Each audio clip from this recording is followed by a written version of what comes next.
তাহলে F of x equal আমাদের কি দেওয়া আছে, আমরা লিখি ফাংশনটা 3x² প্লাস এক্স মাইনাস 5।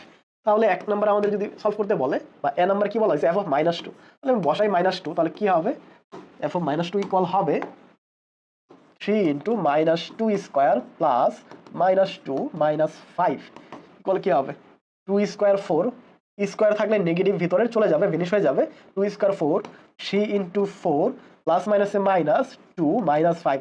অধিকাংশ পোলাপাইন যোগ বিয়োগে প্যাচ লাগাই ফেলে, অধিকাংশ পোলাপাইন যোগ বিয়োগে বা গুণে প্যাচ লাগাই ফেলে, এটা মনে রাখবা।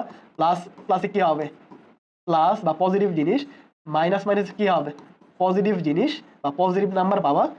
প্লাস মাইনাস ইকুয়াল কি হবে নেগেটিভ, মাইনাস প্লাস ইকুয়াল কি হবে নেগেটিভ।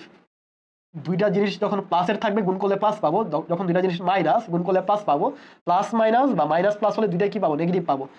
যখন ক্যালকুলেশন করতে যাবা খুব কেয়ারফুল থাকবা, একটু এদিক সেদিক হলেই পুরো ম্যাথ হচ্ছে উল্টাপাল্টা হয়ে যাবে। 12 মাইনাস 7, তারপর যা হবে এটা তোমরা ভ্যালু বের করে ফেলবা, কত হবে 5 হবে না আনসার। তারপর কি করবা বি ইকুয়াল হচ্ছে 0, 0 বসালে কি হবে এই পুরো পার্টটা হচ্ছে ভেনিশ হয়ে যাবে, এই পুরো পার্ট হচ্ছে ভেনিশ হয়ে যাবে। তারপর এটার ভ্যালু কত হবে, এটার ভ্যালু হবে -5। এগুলো এমসিকিউ থাকবে, একদম ইজি জিনিস। তারপর 4 যদি বসাও কি হবে, আমি একটু মুছে ফেলি,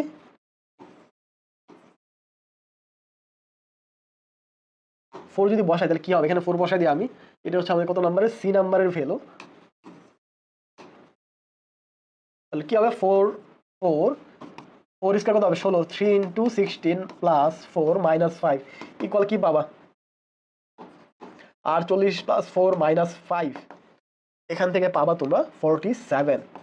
তাহলে যখন এফ অফ 4 বসাবা এক্স এর জায়গায় তখন কি পাবা, তখন হচ্ছে 47 পাবা। এটা হচ্ছে আমাদের আনসার।